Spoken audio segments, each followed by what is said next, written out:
Yo, what's up, Scorpio? Welcome to your monthly forecast for the month of June 2016.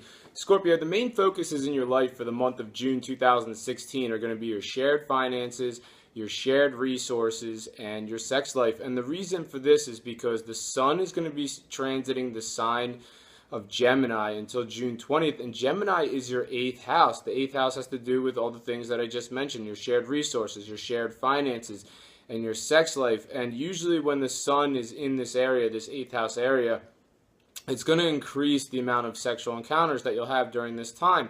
On June 20th, the sun is going to shift into Cancer, and Cancer is your ninth house. And the ninth house has to do with faraway travel. It has to do with people who are from far away. And it also has to do with spirituality. So there's going to be a shift there in the focus after June 20th. So those are the main themes for the month of June 2016 for you, Scorpio. Now I'm going to talk about some more specific major astrological events that are set to occur for June 2016 and what they mean for you. Right off the bat, on June 4th, there's a new moon in Gemini. So once again, Gemini, this eighth house area for you, Scorpio, the eighth house having to do with your shared resources, your shared finances, and your sex life. So new things coming down the pike for the next 6 months of your life regarding all the things that I just mentioned. I say it every single time. New moons are like a trigger. So after June 4th, there's going to be new things in the following 6 months after June 4th that are going to begin to develop regarding shared resources, regarding shared finances, regarding your sex life.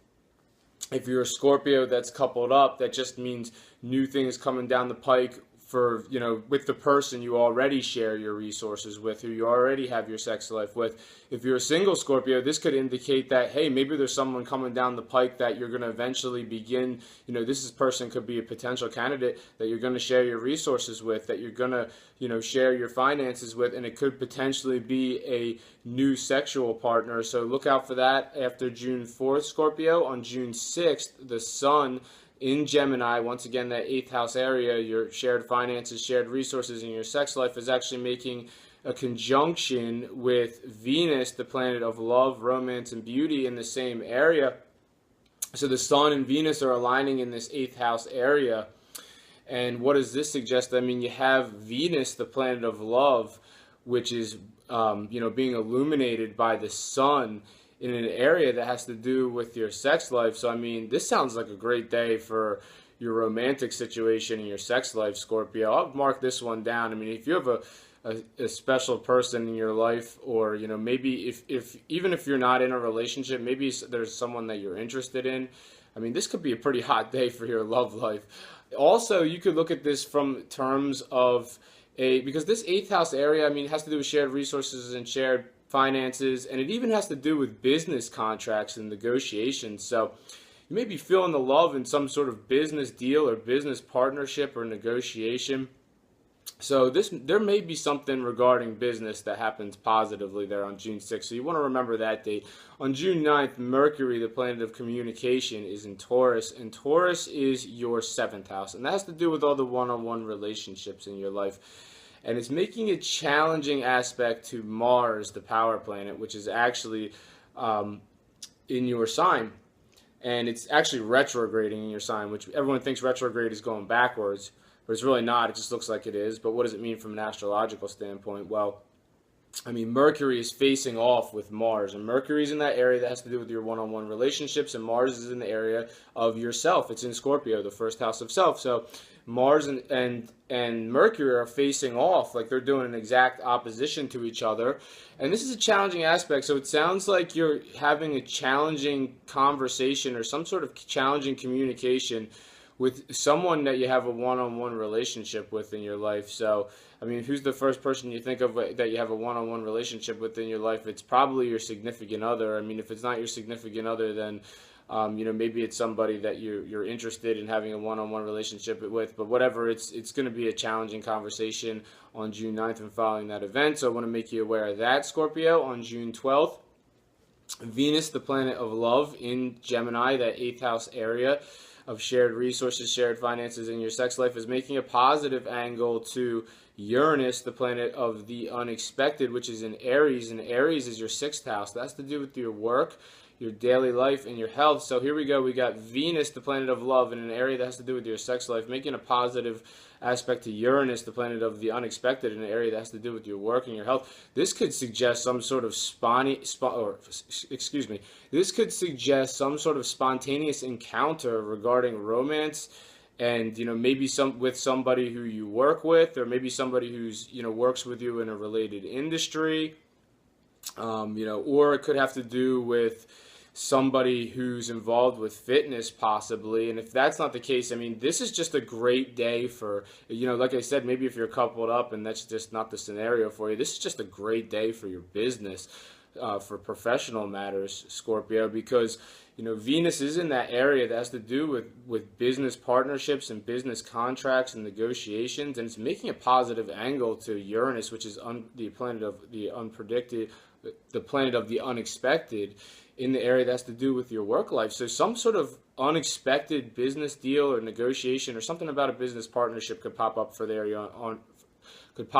for you on June 12th. So remember that date.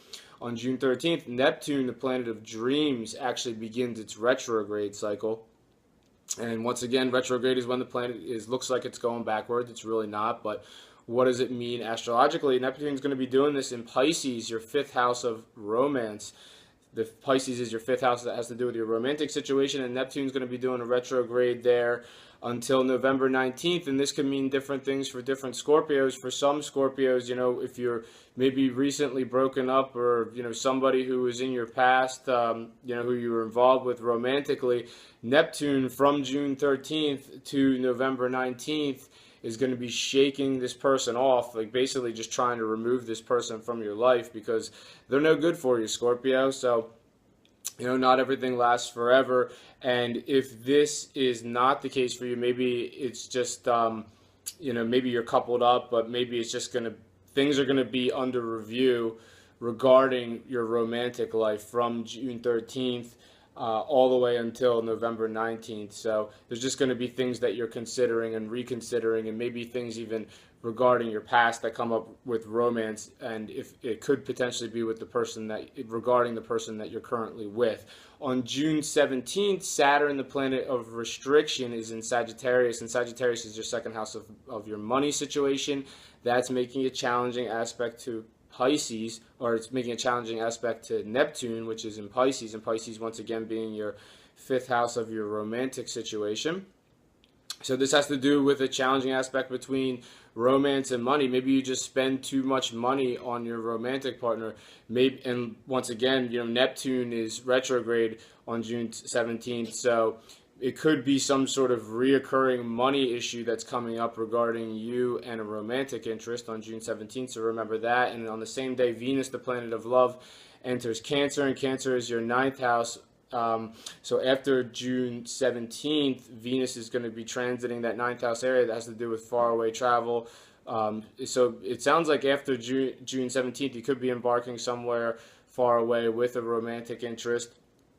Or it could just be interaction with someone who is, it could be romantic interaction with someone who's from a faraway place, or even a spiritual figure too. And it doesn't necessarily have to be someone who's in the organized religion. Maybe it is, but maybe it could be someone who's into an alternative subject such as astrology, for example. On June 20th, there's a full moon in the sign of Sagittarius, and when there's Sagittarius is your second house, and that's to do with your money situation. And this could go either way. I've seen people, I've seen money come into people's lives when there is a full moon in the second house. The second house has to do with money, but I've also seen the flip side. I've seen people have some sort of unexpected expense come up. So look out for that on June 20th and following that event, Scorpio. I hope that for your sake that it's a nice payout for you. On June 27th, Venus, the planet of love, is in Cancer, and Cancer is that ninth house of faraway travel. It's the ninth house of people who are from far away, and it's the ninth house of spirituality. And it's making a positive aspect to Neptune, the planet of dreams, which is in Pisces, and Pisces once again being your fifth house of romance. Sounds like, once again, just like I said previously, it sounds like you could be embarking imminently on some sort of faraway romantic getaway. Either that, if it's not that, then maybe you're interacting with someone who's from far away and it's a romantic situation. And It also could be someone who's maybe even spiritual, and like I said, it doesn't necessarily have to be organized religion. Maybe it is, maybe it's not, but this person could maybe be into an alternative subject such as astrology, for example. So watch out for that one on June 27th and following that event. On June 29th, Mars, the power planet, is finally going direct, and Mars is in your sign, Scorpio. It's in Scorpio. It's in the first house of self right now, and it's been retrograding, doing that thing where it looks like it's going backwards since May 27th. And, you know, what does this mean from an astrological standpoint? So between May 27th and June 29th, when Mars was retrograding, it probably caused some irritation. I mean, you have Mars can be an aggressive planet. When it goes retrograde, it gets irritated. So it probably caused some irritation within yourself since May 27th and June 29th, Scorpio. But after June 29th, I think you can breathe a sigh of relief there, because Mars is going to finally end its retrograde cycle, and it's going to finally start pushing forward again. So this will smooth things out regarding yourself. There'll be less irritation for you. And that's definitely something to look forward to, Scorpio. But I think that's all I have for you this month. So thank you very much for watching this video. If you've enjoyed it, make sure to subscribe, like, and share. Enjoy the month of June, and I'll see you next time. Take care.